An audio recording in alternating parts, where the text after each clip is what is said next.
Topic है हमारा relation between v and omega where v is the linear velocity and omega is the angular velocity.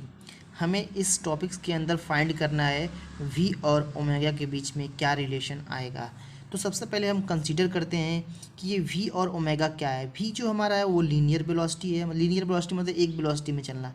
Omega मतलब होता है angular velocity, वो किसी एंगल के साथ वो मूव करना। तो कहने का मतलब ये है कि अब हमें इसके बीच में रिलेशन फाइंड करना है v और ओमेगा के बीच में। तो सबसे पहले हमने कंसीडर किया कोई भी एक सर्कल पाथ है जो कि एक फिक्स रेडियस जिसका r है, वो पॉइंट p से q तक मूव कर रहा है और p से q तक मूव करने में जो एंगल बना रहा है वो थीटा है। मतलब कोई भी एक body moving on a circle path में कंसीडर किया जिसका रेडियस r है, वो पॉइंट कोई पॉइंट यहाँ पे है, वो p से q तक जाने में वो एंगल थीटा बना रहा है। अगर एंगल थीटा बना रहा है इसका मतलब p से q तक जाने में कुछ ना कुछ यहाँ पे डिस्प्लेसमेंट होगा। अगर जो डिस्प्लेसमेंट होगा तो वही डिस्प्लेसमेंट को जो हम लोग बोलते हैं एंगुलर डिस्प्लेसमेंट। और जो थीटा होता है हमारा, theta is equal to L upon R, where L is the linear velocity and R is the position. क्योंकि इस समय जो ये एंगल मूव कर रहा है वो एक लीनियर फॉर्म में जा रहा है, तो हमें लिया हमने कि थीटा इजकल टू आपका L अपान आर, हमने कर दिया L is equal to R theta. तो differentiate both side with respect to T, इसको हमने दोनों तरफ डिफ्रेंशिएट कर दिया टी के रिस्पेक्ट में। तो हमें मिला क्या, dl upon dt is equal to R हमारा पोजीशन वेक्टर है, कांस्टेंट रहेगा, D theta upon D T. तो मिला हमें dl अपान डी टी को हमने लिखा v, आर ऐसे रहा, और D theta upon D T को लिख दिया हमने ओमेगा। तो जो dl अपान डी टी है उसको हमने v लिखा, वो है rate of change of linear displacement with time. मैंने बताया था ये लीनियर फॉर्म है, तो linear displacement with time, rate of change of angular displacement with time.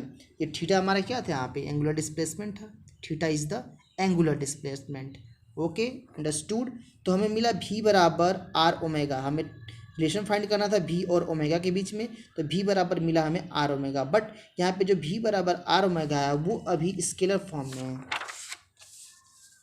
अगर हम लोग इसको v बराबर आर ओमेगा हमारा स्केलर फॉर्म में, अगर हम इसको वेक्टर फॉर्म में लिखना चाहेंगे तो लिखेंगे v बराबर ओमेगा क्रॉस r। तो जो यहाँ पे r है आपका वो पोजीशन वेक्टर है, जो आपका ओमेगा है वो एंगुलर वेलोसिटी है, और जो आपका v है वहाँ पे लीनियर वेलोसिटी है। अब हम डायरेक्शन की बात करते हैं इसकी। तो फिर हमने एक कोई पॉइंट, एक सर्कल कंसीडर किया जो फिक्स पॉइंट r है, ये आपका ओमेगा जो एक परपेंडिकुलर है, और v जो है एक पॉइंट से मूव कर रहा है। ठीक है, तो हम बोल रहे हैं कि यहाँ पे जो है वो, यहाँ पे वो, सॉरी ये राइट होना चाहिए,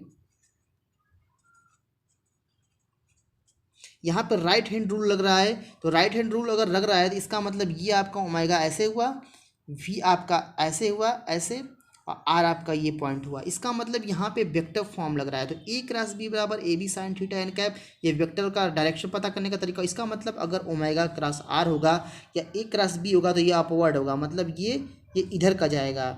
इसको मान लें अगर ये ओमेगा है और ये r है, तो ओमेगा क्रॉस r लेंगे अगर हम लोग तो ये इधर जाएगा, और अगर b क्रॉस a लेंगे मतलब r क्रॉस ओमेगा लेगा तो ये डाउनवर्ड आएगा।